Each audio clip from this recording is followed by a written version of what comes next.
He's at Catalina Jazz Club in Hollywood tonight. Was there last night, too, and he's here in the studio. Steve Tyrell, welcome back. What's up, brother? It's always fun to have you hanging out in the studio. Nothing like listening to a little Johnny Mercer in the morning. Exactly. You know, it's funny, and I told you this off the air, but I remember being in the studio with you, and it was fun. It was that time before Karen and Bailey moved here when I was here by myself, and I had been for a couple of years, but you were working on This Guy's in Love, and I remember you called me one day. You said, "Hey, come over to the studio. We're working on." Anyway, you were listening to some arrangements of that song, and wound up not putting it on the album. You're working It's on still in the can. But still in the can. Last night was the first night that I've ever sung that song live. Really? Yeah. You did it at Catalina last night? Oh, it's cool. part of my new program that I've putting together for this season and for my performances at the Carlisle and in Palm Beach. I mean, that's a big deal in New York, more so than out here. I mean, out here, an artist will do a show at one of the clubs, and they go do what they do. But in New York, I've noticed that you kind of have to have a theme. Well, they want you to. Yeah. I mean, like the media. Even well, expects see what it is like the Carlisle.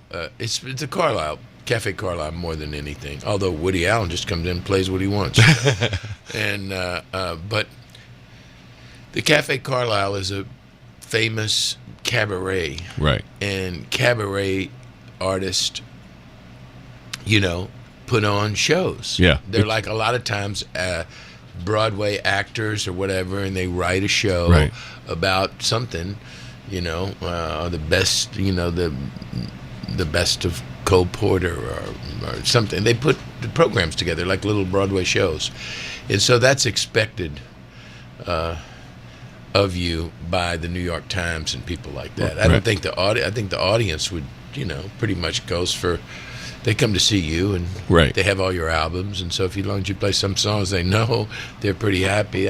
But there, it's a necessity to have a theme. And it's good because it makes you, like I wouldn't have made that Sammy Kahn album had I not, it. That was your theme. Was my theme for that show. So then I went ahead and made an album this year. That's a fun album, by the way. And the first time I saw you do any of the Sammy Kahn stuff was that night last year when Tita Khan was in the audience. And it's funny because I talked to her after the show, and she is the ultimate promoter for this music. I mean, obviously for Sammy's music, but the way she promotes and encourages artists to record. I remember she took me to lunch one time a while back, and she knew I'd worked in country music, and she said, "Do you know Tim McGraw and Faith Hill?" And I said, "Yeah." And she said, "Can you get me in touch with them?"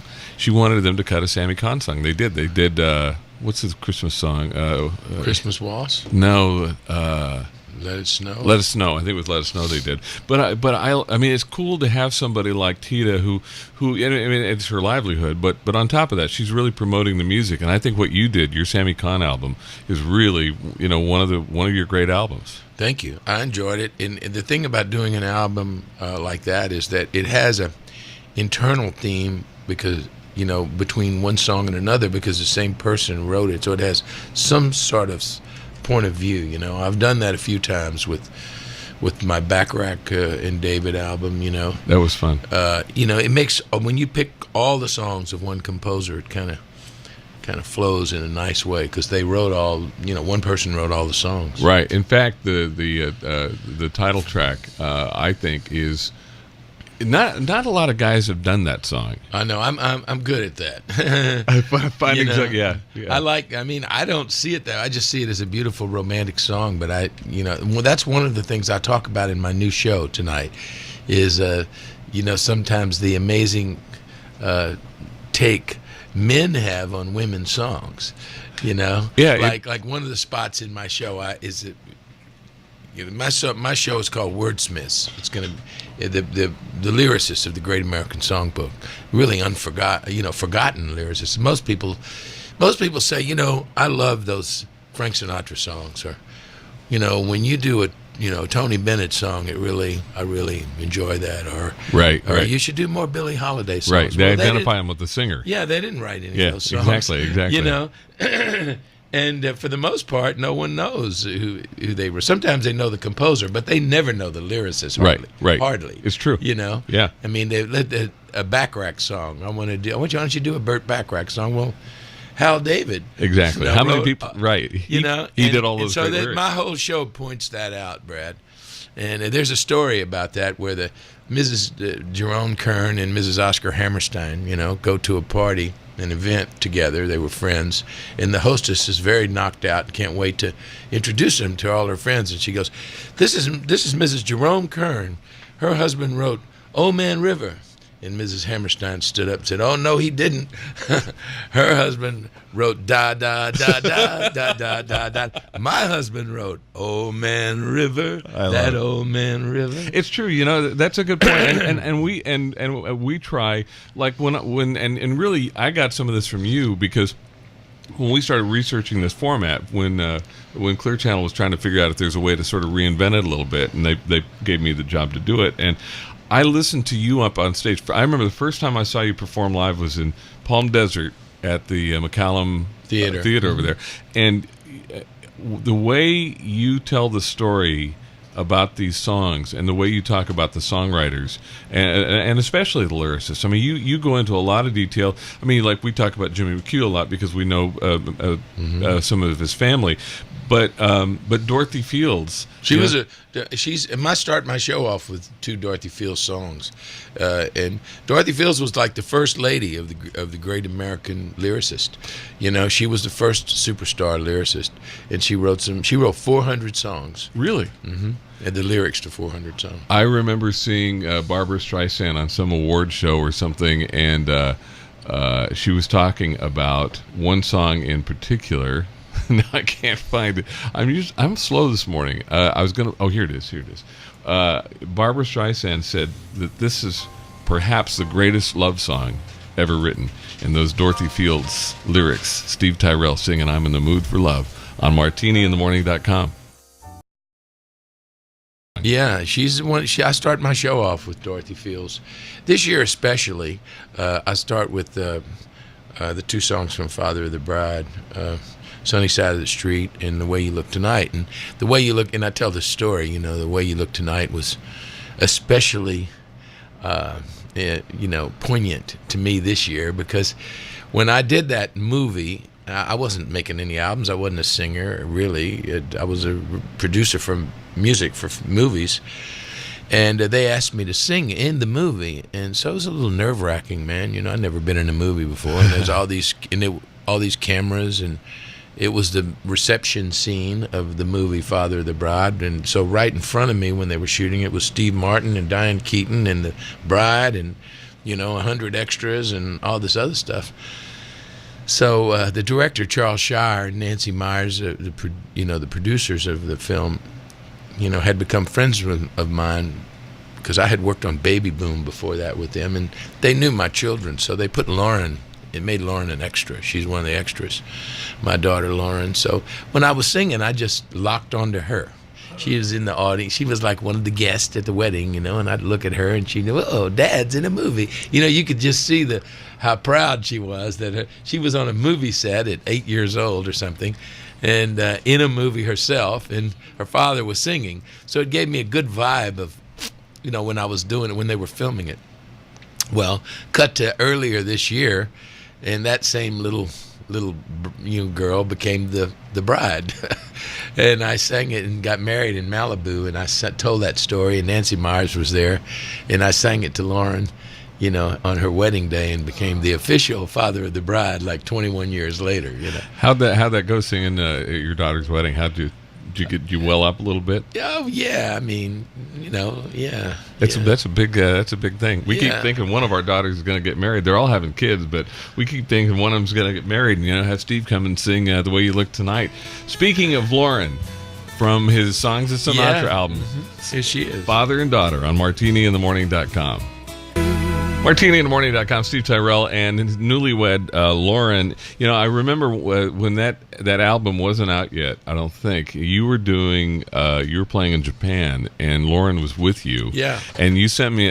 We played that one day on the radio station, and you sent me an email like 10 minutes later. You said we're sitting here in a hotel in Tokyo, I think, and you said Lauren just heard that on the radio. The first time she ever heard it on the radio. Yeah, that was fun. So you got a new show, you, of course, Catalina through Sunday. Right. But a whole new show, a whole new set of songs. Well, it's a kind of an extension of really my life. I want to say the Sammy Cahn album, because Sammy Cahn was a great lyricist, you know. Yeah. And I spent a whole year singing all of his songs. Are you know, my whole show was basically all Sammy Cahn, and you know, it just reinforced my feeling about the great American song and how songwriters often, you know, are anonymous, and the lyricists are really anonymous. I mean, they don't get a lot of credit. And a lot of people don't know who they are. That's really true. You know, and I'll tell you just a funny aside. I was doing a show. I introduced Paul Williams at a show, and mentioned something about his music or about songwriters or something. And after the show, this fellow walked up to me and said, "I just wanted to comment on what you said before the show." He said, "I was really impressed by that." And he said, "Because of what I do for a living." I said, "What do you do for a living?" He said, "My name is Hal David." Oh. I would have known Burt Bacharach anywhere, because the composer is so well known, but I had no idea. I would have. But Hal David, I worked, was my mentor in music, much more so than Burt, I mean, they're both my dear friends, but Hal David is this gentleman, or was this wonderful gentleman who was, handsome guy, meek, didn't ever raise his voice in 50 years that I knew him, and but co-produced all those Dionne Warwick records with Burt. Burt would be in the studio, and Hal would sit at the control room, and I'd sit right next to Hal at all the sessions. And he was the first guy that, when you're a kid, I mean, I was 19 when I started with those guys and going to those sessions and learning stuff. But Hal would really mentor me, and he was the first one to really make me pay attention to the lyrics, because he wrote the lyrics, and Burt was getting the music and stuff together, but he was always listening to Dionne's diction and making sure that what he wrote was coming off, that she was hitting the right words, and that she was hitting the right parts of the words to make the meaning come off. Right. And so I knew what he was doing, as he was telling me, I think she could hit this a little better or whatever. And it started almost immediately in my career focusing on the lyric, like seeing the importance of it. Well, you can hear, that's a difference between you and a lot of singers, because a lot of singers sing the words, but it's like you understand the writer's intention. Well, I hope so, because, but a lot of people don't, they hear a song and they hear the overall song. Right. Sometimes they don't even know what it's about. They don't even think about what it's about. And that's a big disservice, because the lyrics of the Great American Songbook are brilliant, and the people that wrote them are I say my show is a salute to the men and women's words, the men and women's poetry that is attached to music, because there's a big difference. Writing a poem is not the same as writing a song. Right. The lyrics have to marry the melody, and they have to sing. And they're not like writing a poem where these things attach to the music. Right, it has to work together. And they have to hit exactly and emotionally and all over exactly with the melody. So it's a special art form, and the lyrics in these songs really do touch people's hearts. And I think your attention to what the songwriter was trying to say, I think, makes a huge difference. Steve Tyrell from his album It's Magic, the songs of Sammy Cahn, on MartiniInTheMorning.com. It's magic. MartiniInTheMorning.com. Steve Tyrell, title track from his Sammy Cahn homage. This is the thing that we talk about with almost everybody's in here. one day when we're going to do this, one day we're going to put a camera in here, and we're going to have, and you're going to be able to you're going to have the song playing on one, like in one set of speakers. On the other set of speakers or on another screen, you're going to get the conversation that goes on while the song's playing. Because like we were just talking a minute ago, the night that we were at a show at Vibrato, Herb Alpert's club, Steve was there, and we went out to your car, and it was you and me and a friend of mine, Roger Cortez, who's an audio engineer, and our friend Luca Ellis, and we sat in your car and we listened to the whole album. And that song, that was the one song that really, when you played that really stood out. I mean, among all the things, and I've probably seen you 275 times, but of all the songs you sing, I think that's got to be one of the best. Well, when I sang it, I don't know, there was just something about it from the moment that we played down Alan Broadbent's arrangement in the studio that I just went, oh my God, this is an unbelievable song. It's my favorite song, really, emotionally, I think, to sing since The Way You Look Tonight. It just has that same gorgeous, romantic beauty that song had. Dorothy Fields said when she heard the music, when Jerome Kern played her the melody of The Way You Look Tonight, she said she started to cry because it was the most beautiful melody she had ever heard. And I know you've studied. I felt that way about its magic too. I know you've studied a lot about the songwriters and the singers, and I know you're close to Marilyn and Alan Bergman, and they probably could answer this question. When you just mentioned that when who wrote that with Dorothy Fields? Jerome Kern. Yeah. You said that she got real emotional when she heard the melody.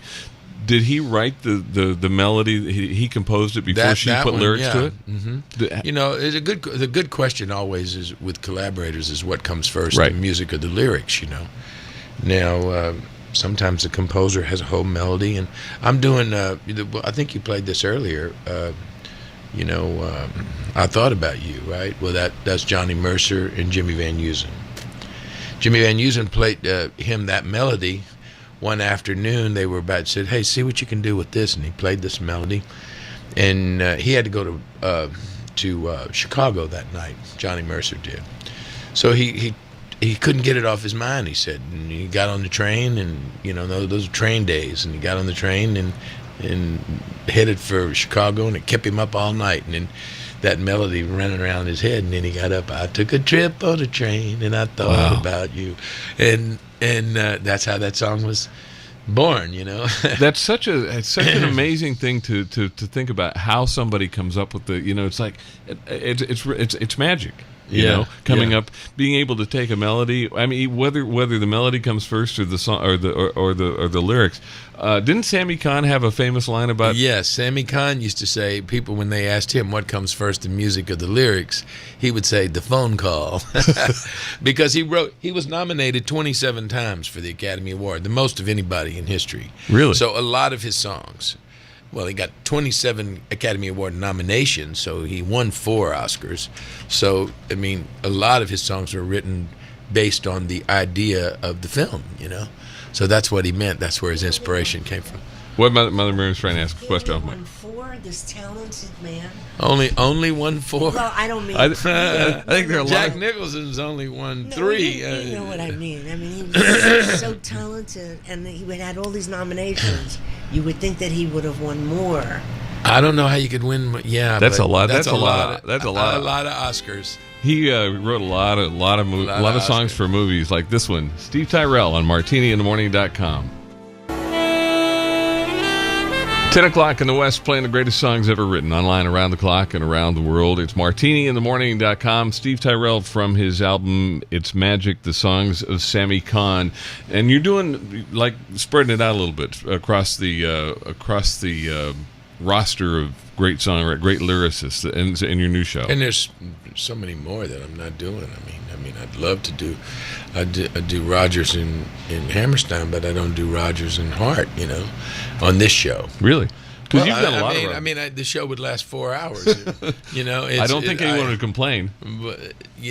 But I want to do a Rodgers and Hart song. Maybe Isn't It Romantic? I'll throw in there. I'm just working on it. Last night was the first night to balance it out. But there's so many great lyricists, and you know. And there's some people that wrote both, you know, like Cole Porter, and Irving Berlin. Yeah. Because you've done a lot of Rodgers and Hart stuff in the past, Bewitched, Bothered, and Bewildered. Yeah, probably one of the best ones. Yeah, and you take what I love about Rodgers and Hart, and Cole Porter did it too. They kind of sneaky with the lyrics, but Rodgers and Hart in particular, Lorenz Hart, like on Bewitched, Bothered, and Bewildered. Not many people recorded, like Ella Fitzgerald did, I think seven verses, and I remember somebody coming up to me. We were playing when Rod Stewart's, I guess it was his first Great American Songbook album. He did Bewitched, Bothered, and Bewildered with Cher. Right. And somebody came up to me and they said, "How dare he change the lyrics?" And I said, "What are you talking about?" And they said, "Okay, listen to the Frank Sinatra version. Now listen to Rod Stewart." Well, there are a couple of verses that not many people recorded that are a little sexier than others. You do those. Mm-hmm. You do.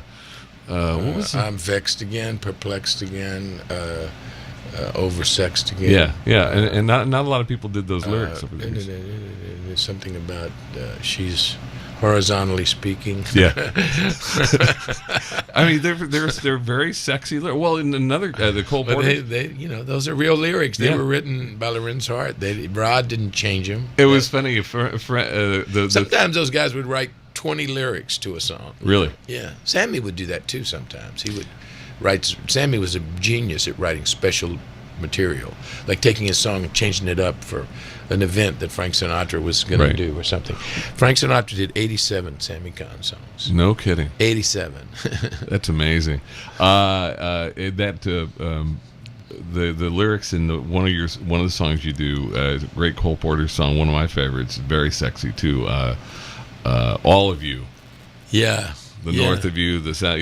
It's like that's a good one. We're not talking about geography here, folks. Yeah, right. It's I always grab my butt when I say the south of you. But they're great songs. I mean, east, west, north, and the south of you. But it's great that you're doing this with that you're highlighting these songwriters, because really there is something very special about the lyrics in these songs that you don't hear. Wow. You don't hear stuff like that now. All of you, man, that's good. See, you got no more. That would be good for this show. There's so many. I mean, on Cole Porter songs, I do this in this current show. I get a kick out of you. And what else? Okay, I forgot what the first one was. Kick out of you. Oh, so nice to come home to. And again, they're all great songs, but it's really fun because these guys, if you really listen to the words, and that's the key. Like you said, not everybody does, but if you really listen to the words and you say, "Oh," well, they really are poetry, attached to music. They're not. I mean, they're brilliant. The music is brilliant, and the lyrics are brilliant. That's why the Great American Songbook is the Great American Songbook. The other thing you do with those, you take those same lyrics and some of your arrangements. Like, I've always thought the way you respect the song, yet you make it your own, it sets Steve Tyrell apart. And the song we were just talking about, I mean, this is a great example where you did something completely different. I don't think anybody has ever taken this song and done this with it. Steve Tyrell on Martini in the Morning. Hang on. I'm going to break radio disc jockey rule number 103C. That's it. I love that song, by the way. Too. But it's this song right here. This is the one. It's similar titles. They're very similar. Alphabetically, they're very close. One's all of you, one's all of me. Exactly. Depends on your point of view. Steve Tyrell, very different arrangement of this great Cole Porter song on Martini in the Morning. Steve Tyrell on MartiniInTheMorning.com. That's from I'll Take Romance. Yes, the album. That is truly. I mean, it's a great song anyway. Although some people who've done it, it's like they're swinging and they're doing this thing, but it's like you're talking to somebody. Well, we put it in kind of a bossa feel, Yeah, very different. Bob Mann's idea. Yeah, it's very cool. I remember the first time that you talked about doing that song. Hey, you were talking about your new show, the Wordsmith Show, and about how you're putting more emphasis on the lyricist. And I'm pointing things out that I think are fascinating. At least they are to me. Like a lot of things, I talked about Hal David and Burt Bacharach. Well, Hal David, I mean, I found it amazing that this gentleman, this young, this really reserved, great guy, that could write all these heartbreaking female songs.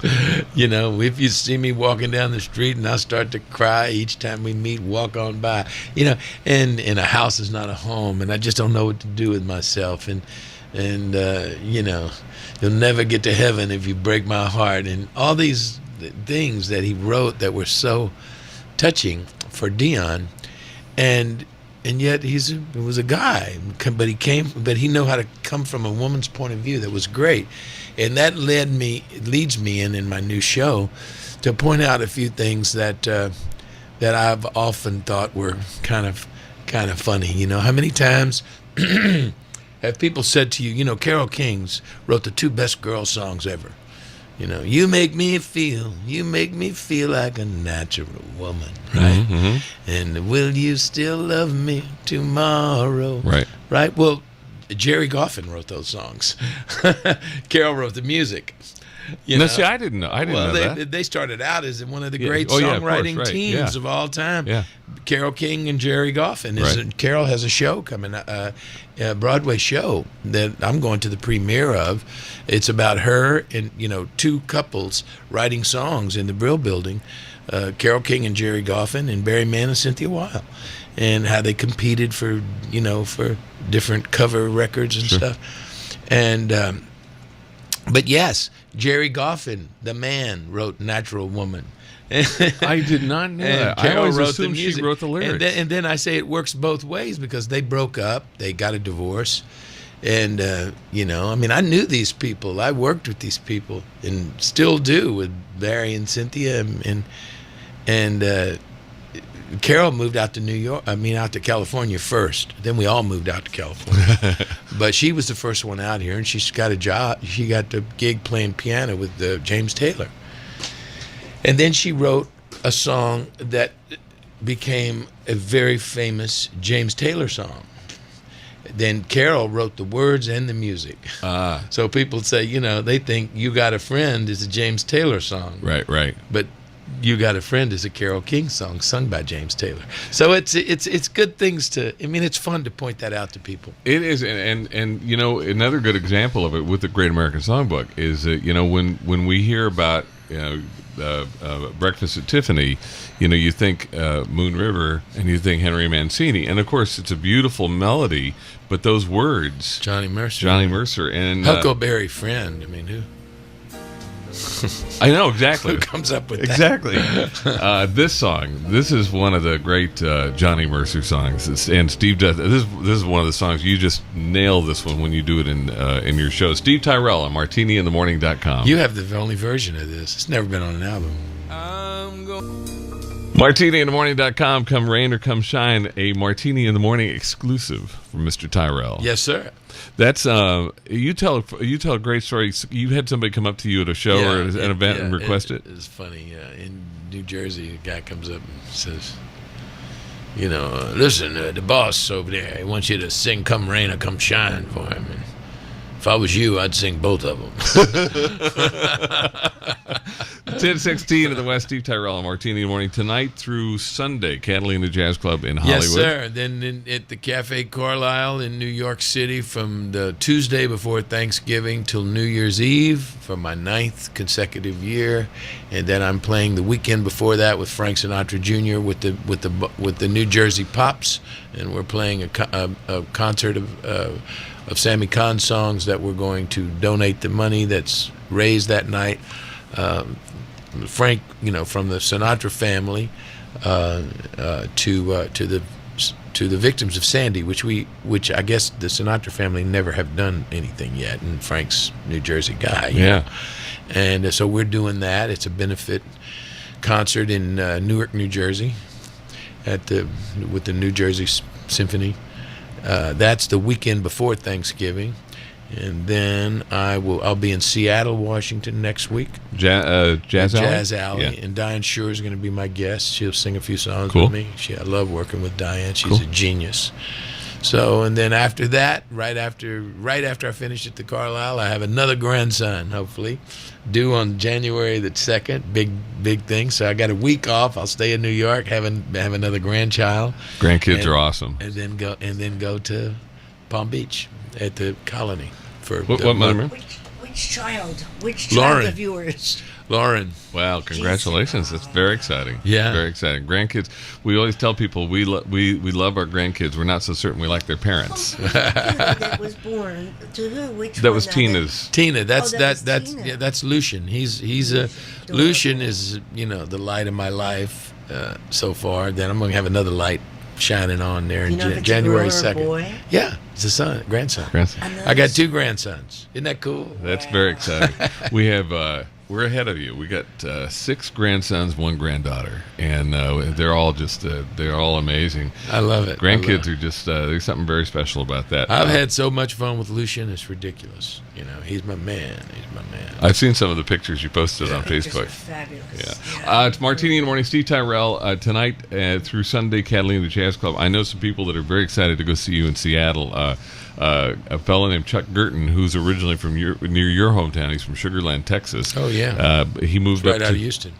He moved up to Linwood, Washington, and he's taken some friends of his in the Seattle area who've never seen you before. And they're going to go see you at Jazz Alley, and I know people are excited about seeing you. We may see you in New York. We're trying to set something up. Our buddy, okay, now I'm going to be embarrassed. Ralph Compagnon, who's very involved with the Friars Club. I'm a friar. That's what he told me. I'm a friar. They did the last year when I opened, they did a really beautiful party for me. And maybe we'll do another one the night before I opened. It's really great. I've been to, I had been to the old Friars Club in Beverly Hills, but I've never been to the one in New York, so it's cool. Excited about it. Sammy Kahn was like the the head friar. There's a big picture of him in there, Yeah, I thought Colonel Sanders was a different kind of friar. Yes, exactly. And Frank Sinatra was what was the title? He was a friar, and he was... Everybody's a friar. He had a title, but an important title, and Ralph was telling me...